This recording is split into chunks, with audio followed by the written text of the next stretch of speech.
கதைகள் 1000. பொருள்கள் மட்டுமே நிரம்பிய வீட்டிலே பொருள் இருக்காது, பொறுமை இருக்காது, அருள் இருக்காது, ஆன்மீகமும் இருக்காது. அருள்முனைவர் சேவியர் அந்தோனி சேயுற்ற. அன்பான அணில் குடும்பம் ஒன்று இருந்தது. அப்பா அம்மா 3 குட்டி அணில்கள் இனிதே வாழ்ந்து வந்தன. நேரம் கிடைக்கும் போதெல்லாம் குழந்தைகளை கொஞ்சி அன்பு மொழி பேசுவார் அணில் அப்பா. ஒரு நாள், இந்த சிறிய வீடு வசதி என் பிள்ளைகளுக்கு போதாது, இனி கடுமையாக உழைக்க வேண்டும், பெரிய வீடாக கட்டிக்கொள்ள வேண்டும், வசதி வாய்ப்புகளை எல்லாம் பெருக்கிக் கொள்ள வேண்டும் என்று யோசித்தார். அதற்காக உழைப்பேன் என்ற எண்ணமும் கொண்டு வாழ்ந்தார். இவ்வாறு கவலை கொண்ட அப்பா கடுமையாக உழைக்க ஆரம்பித்தார். இரவு பகலாக ஓடி ஓடி உழைக்க ஆரம்பித்தார். செல்வங்களை கொண்டு வந்து குவிக்க ஆரம்பித்தார். அரண்மனை போலானது அணில் வீடு. விலை உயர்ந்த புழங்கு பொருள்களோடு அனுதின அன்றாட அறுசுவை உணவோடு ராஜ வாழ்க்கை ஆனது அணில் வீடு.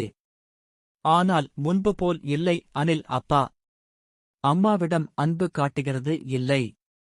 பிள்ளைகளிடம் கொஞ்சி பேசுவதில்லை. அதற்கெல்லாம் அவருக்கு நேரமும் இல்லை. வாடி போனார்கள் வாண்டுகள். அப்பாவின் அன்புக்காக ஏங்கிப் போனார்கள். ஏங்கிய மனதோடு ஒருநாள் முறையிட்டார்கள். முன்பு போல் நீங்கள் எங்களோடு பாசமாய் விளையாடுகிறது இல்லையே என்று அப்பாவிடம் கேட்டார்கள். முறையிட்டவர்களிடம் முறைத்து நின்றார் அணில் அப்பா. எங்களால் உங்களோடு கொஞ்சி விளையாடிக் கொண்டிருந்தால் காசு பணம் எப்படி சேர்ப்பது?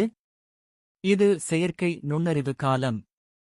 தேவையான பொருள்களை ஓடி தேடி சேர்க்க வேண்டாமா? உங்களுக்கு நல்ல எதிர்காலம் அமைக்க வேண்டாமா? என்று சொல்லி அவர்களை அங்கிருந்து அனுப்பிவிட்டார் அணில் அப்பா.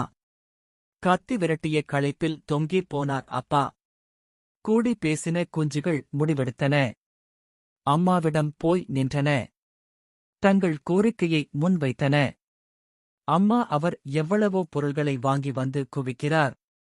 அப்படியே எங்களுக்கு ஒரு அன்பான அப்பாவையும் வாங்கி வரச் சொல்லுங்கள்.